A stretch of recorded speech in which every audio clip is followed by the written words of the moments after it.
Baruch Ata Adonai Eloheinu melech haolam shehakol niyeh bidvaro. Right. So we're in idolatry. So God wants to emphasize not to be misled. I have to understand that we think of Jews as the original monotheists, but they weren't. Monotheism predated Judaism.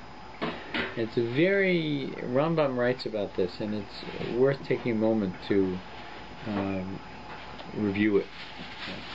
Is that when Adam was in the Garden of Eden, right, he had no question whether there were many gods or one God. Adam, you know. Yeah, there wasn't many gods. I'm here. Yeah, right? He knew that there was one God. Noah, you know, who's destroying the universe? One God, right? Not only that, one God who told him how to be a carpenter. That's right. One God who said, bring all the animals out. We know, right? There's no question about it. Shem, right? Melchizedek, right? Shem devoted his life to teaching the idea of one God. But somehow it changed over time, right? So that when Abraham began his journey, he kind of had to rediscover it. And when he rediscovered it, he found he was living in a world of polytheists, of many gods, of kings who thought they were gods, right? Of whole pantheons of deities, you know. And people would sacrifice their children to these deities. It was a terrible thing. But how did it happen? It happened through a natural process. And it's very important that we understand it, because it can happen again. Wow. Right? And does happen. Right? Man understood that there is one God, intelligent design, God. Right? But couldn't see God. Right? Couldn't hear God. Could talk to God, but God didn't talk back very much. Right? And then he understood, well, there are other things that God created, right? Like the heavens. And each of these things have power. Yeah? And in a sense they do. They have, for instance, gravitational power. Right? But man said they are representations of God. Right? So we will bow to the sun. We will pray to the moon. Right? The different designs of the stars called constellations. Each one can affect our lives. Right? And there's an argument between Rambam and Ramban as to whether these things have any influence at all. Ramban thinks for sure they do. Rambam does not. Nachmanides says yes, they do have an influence, that God instills them with an influence.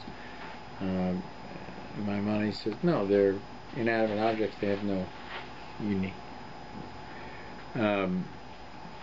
But ancient man perceived that we need an intermediary that we can wrap our noodle around, so to speak. Yeah, sure. And eventually it became a kind of foolishness of saying this idol represents the power of this star, which represents something greater. So we're going to bow to this idol. That's what it is. This is very dangerous, because what happens is you begin to think the idol is God, which is foolishness, but also dangerous. Because when you think the idol is God, suddenly you instill God with your sense of morality, with your sense of justice, with your sense of right and wrong. And what happens? You become God. Oh my. A person who is an idol worshiper really becomes God himself. Yeah. If you go to 5 doctors, get a different opinion from each doctor, and each one has a different opinion, and you say, I'll go with that doctor's opinion, you're actually not going with that doctor's opinion. You're doing what you think is right, and he's justifying it. You become the doctor. when you have a pantheon of gods, and you say, the god of thunder over there wants my child, right? You will become the god of thunder. You're the one who's determining that. The god of rain wants our corn. Let's go bring our corn to the god of rain. Right? What are you talking about? Right? You're saying, if I bring corn to that place, it will cause rain to happen. I'm God.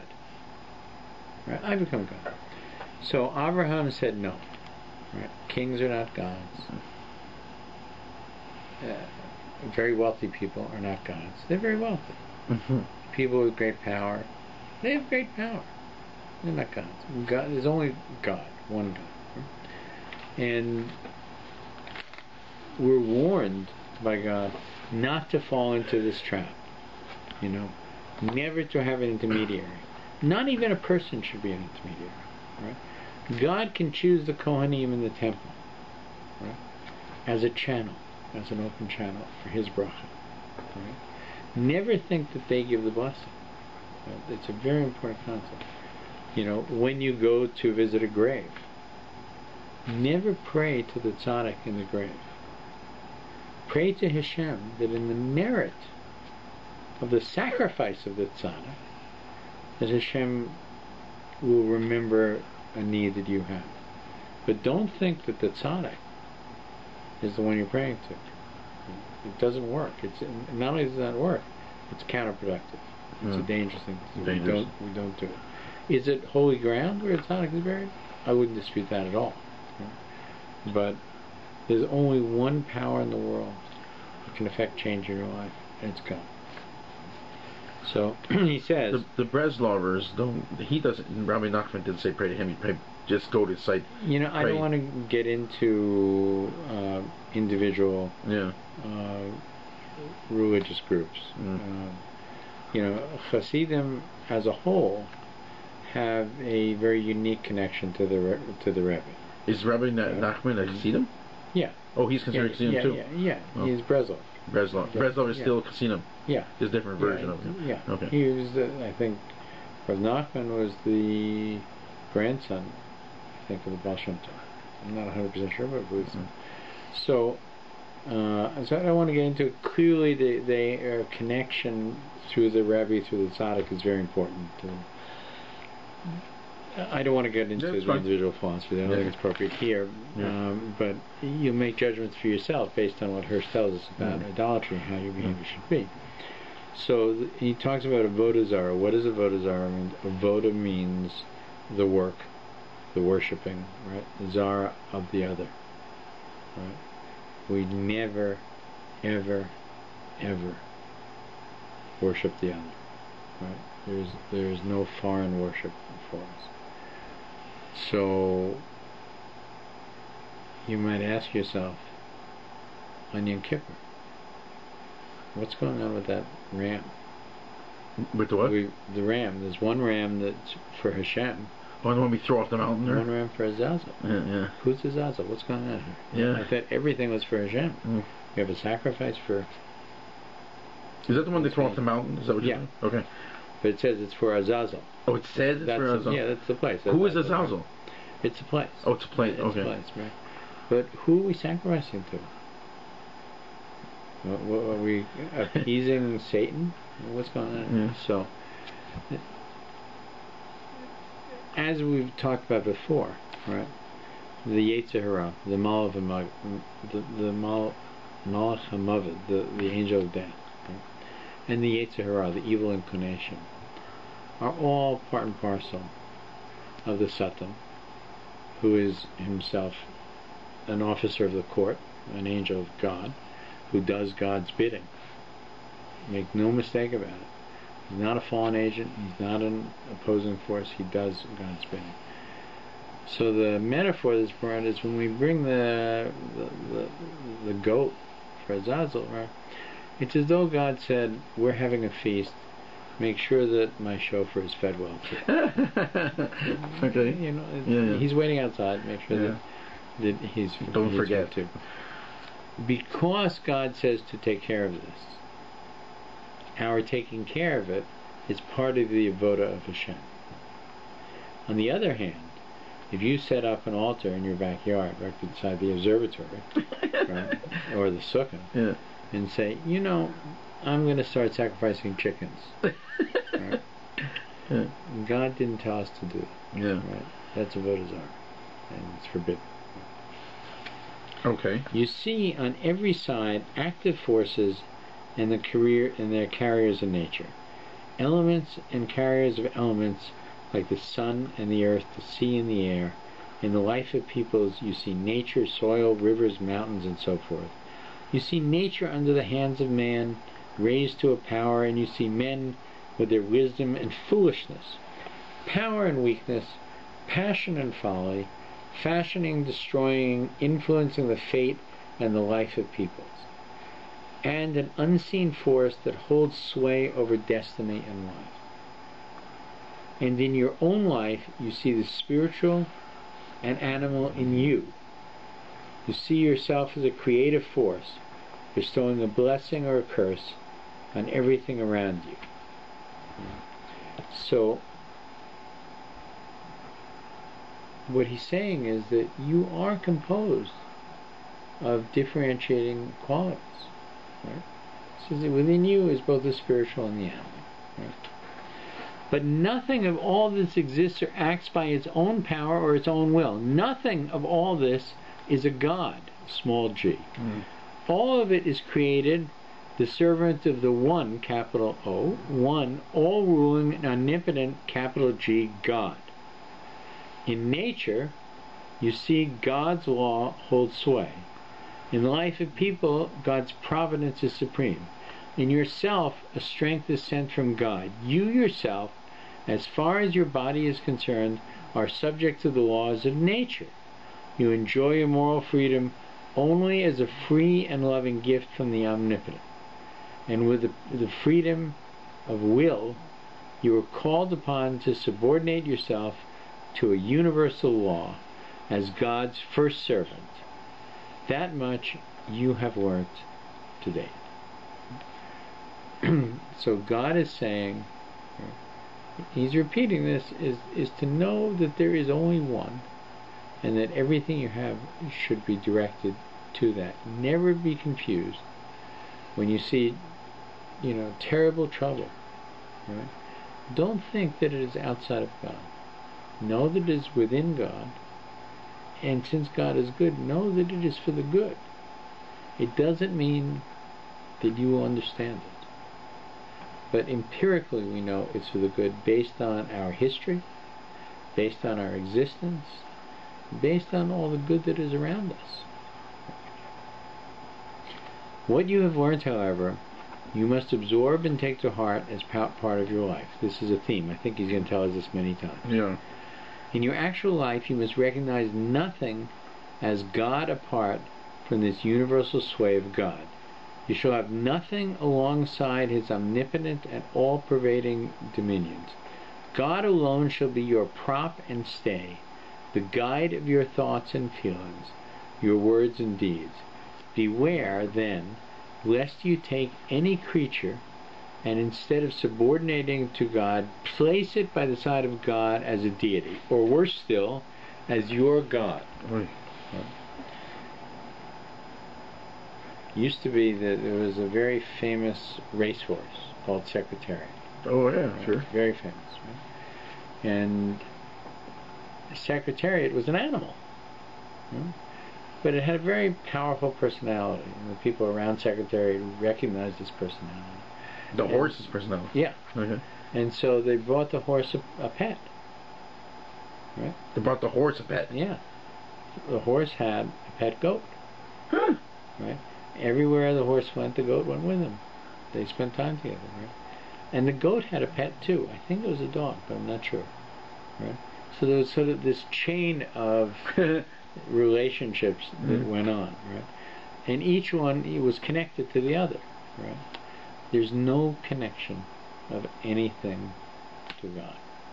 Any representation, any force, anything.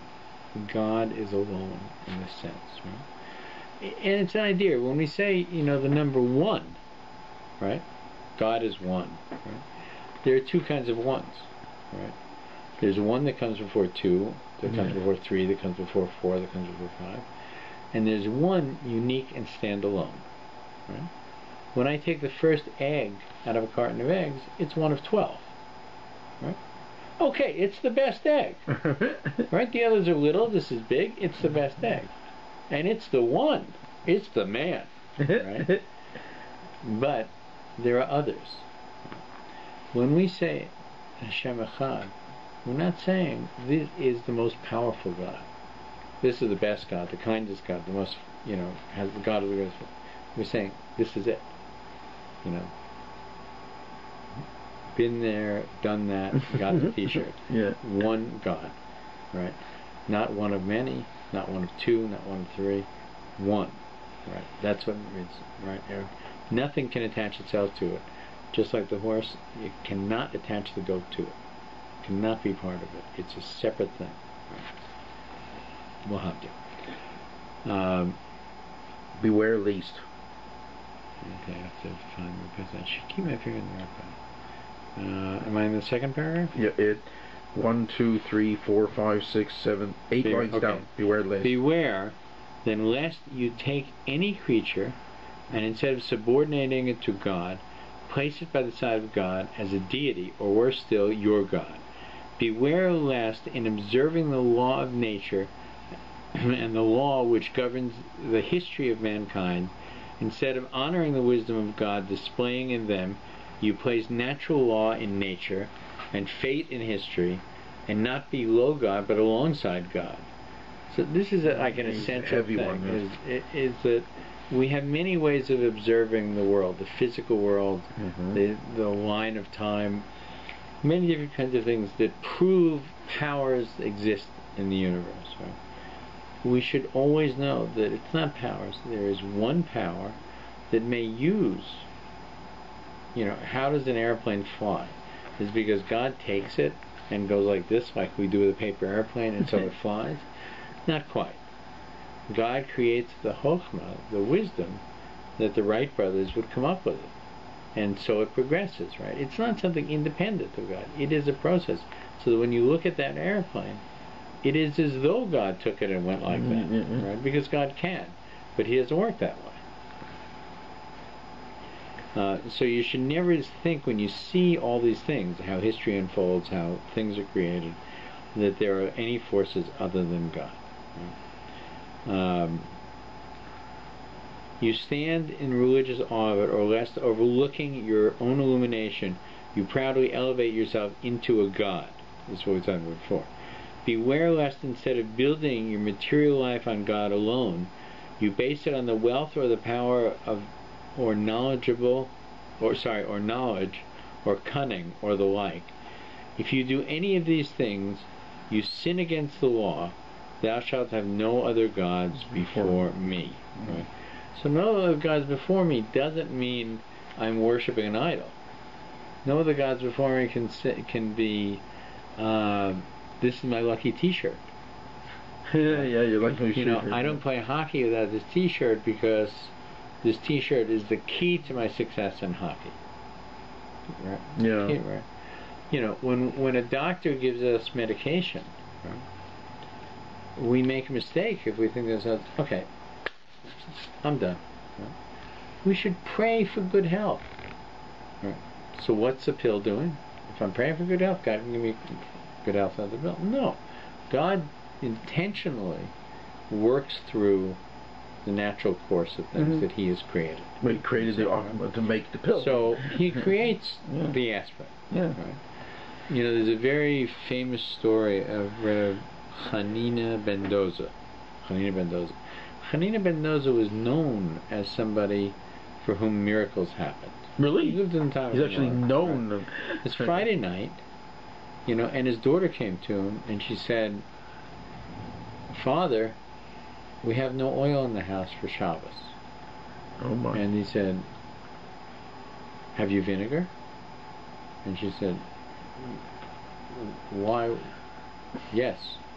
He said, pour vinegar in the things, put wicks in, and light the vinegar. Okay. Light the vinegar. Yeah. And it's clear.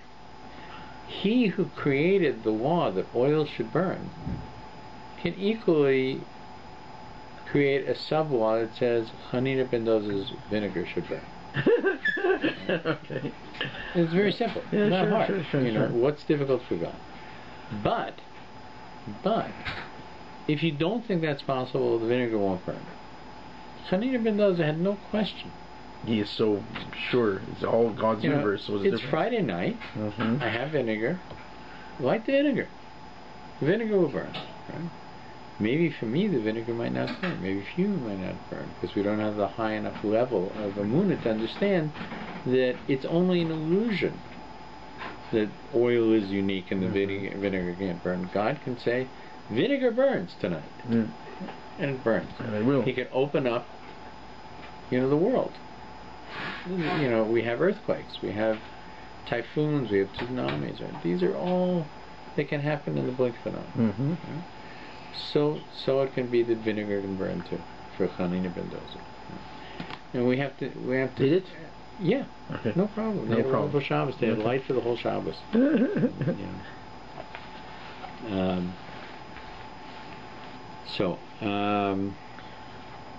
Third paragraph down. Nor is this idolatry. Okay. Nor is this idolatry merely an error, a mistaking of falsehood for truth. In that case, it would be simply an intellectual mistake, a delusion, a deplorable indeed, but even at the worst, not the worst that might happen. For there would still be left human dignity and purity and uprightness of human action. But this is not the case. As soon as you set anything else beside God as God, and still more as your God, forthwith, human dignity, purity, and uprightness fall to the ground. The fabric of your life goes to pieces. Wow. We see this in the world, right? When people set themselves up as a god, inevitably they become tremendously corrupt. Right? We have a saying, right? Power corrupts. Absolute power Corrupts absolutely. corrupts absolutely. Right? There it is, right? That is the process of making yourself into a god. Right?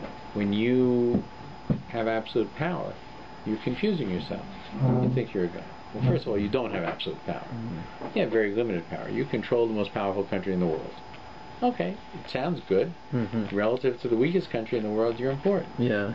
But relative to the force that created the universe, more than created the universe, moment by moment, makes the grass to grow, the clouds to move.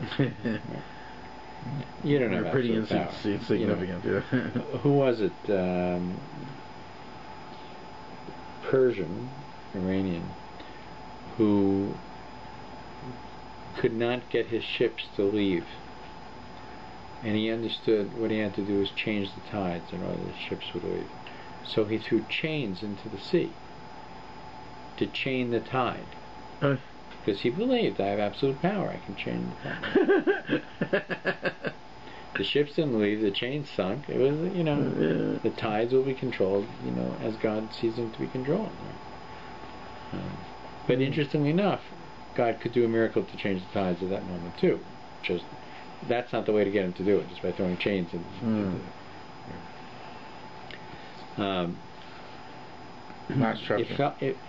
If a man follows after any being as God except God, he necessarily sinks to a lower level.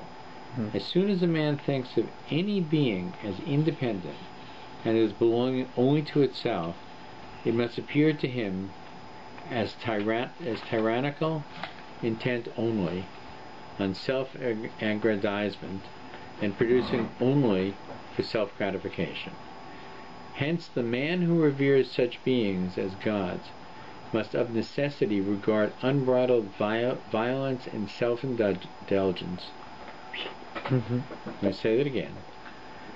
Hence, the man who reveres such beings as gods must of necessity regard unbridled violence and self-indulgence not as something bestial, and so beneath man, but as something divine and as above man, and pursue them as such.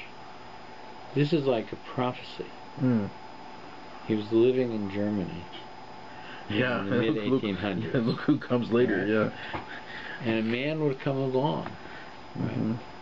Hence, a man who reveres such things as being gods must of necessity regard unbridled violence and self-indulgence not as something bestial and so beneath man, but as something divine and so above man, and pursue them as such. That's just exactly what we're talking to Hitler. This is the final solution. The final solution, yeah. And he wrote this long before he was around. Before there was a National Socialism. Right, amazing. Wow. But he had looked back at history. We say in the Haggadah, in every generation they rise up. Right? You think it was only in the 1840s? Read the newspapers today. You know, they're still trying to throw chains into the sea. Yeah, they're still trying to do it. Yeah. You know, they're nuclear chains today. Yeah. It's a very big problem, right? And it's people who think that they have control of God. They believe what they're doing is for a godly reason. Right? Do not touch my children. If they are not prophets, they are the children of prophets. It's a warning. It's a warning to all mankind. And history has proven it to be true.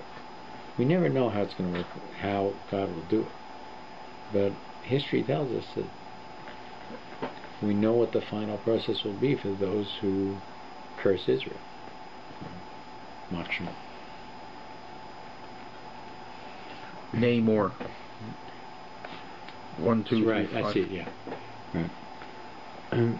But as something divine and so above man to pursue them as such. Nay more. When the law of unity has vanished from his conception of the world, and the universe breaks apart for him into isolated deities which serve only themselves, he will soon count himself among the gods, recognizing no law in his own life. Either he will break out into all kinds of excesses and abandon himself to arrogance and dissoluteness.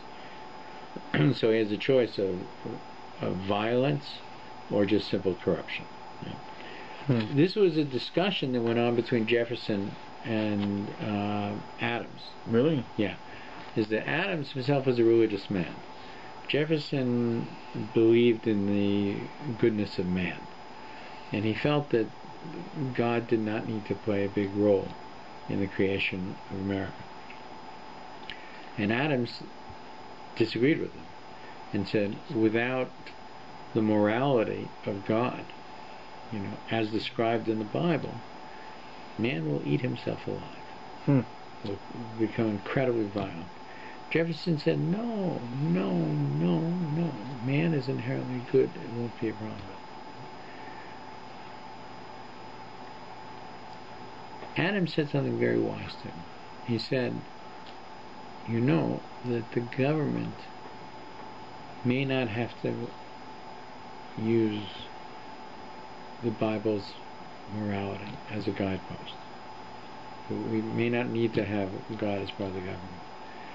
But, Thomas, there's only one requirement, and that is that all citizens on their own hold by the Bible, by the commandments of the Bible.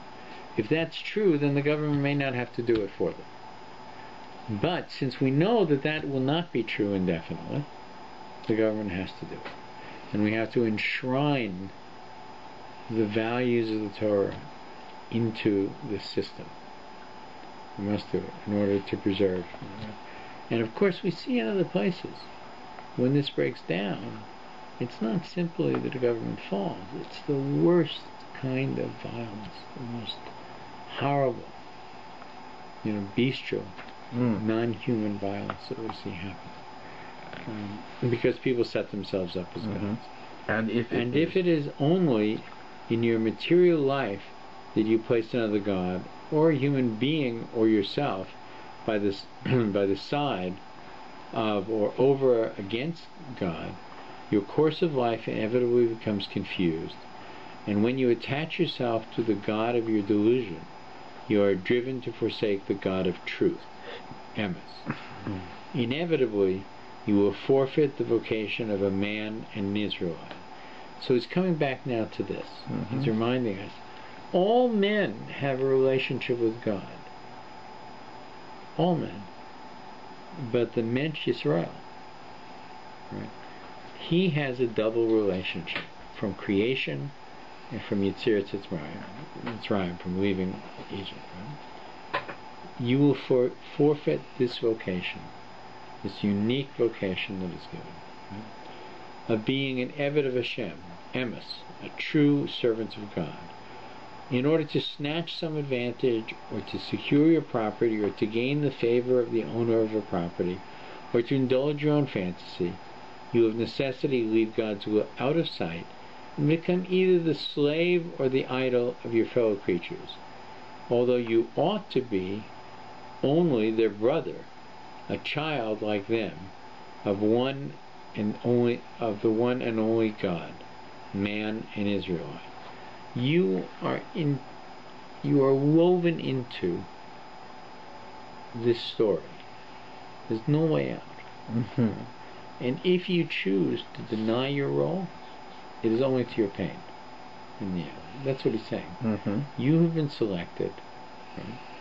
It's a good thing. But if you choose to deny it, and if man, and he's working on two levels. If man chooses to deny God as the creator of the universe, then civilization will fall. And if Israel and the Israelite fails to live as an Israelite, it will do great damage to himself first and to all that is around him. Therefore, know this day and lay it to your heart that the Lord, He is God in heaven and upon the earth beneath, and then there is none other. Ein el milvado. There is none other than God. There's only illusion beyond that, only dimion, only foolishness. Okay, I think we should probably hold here.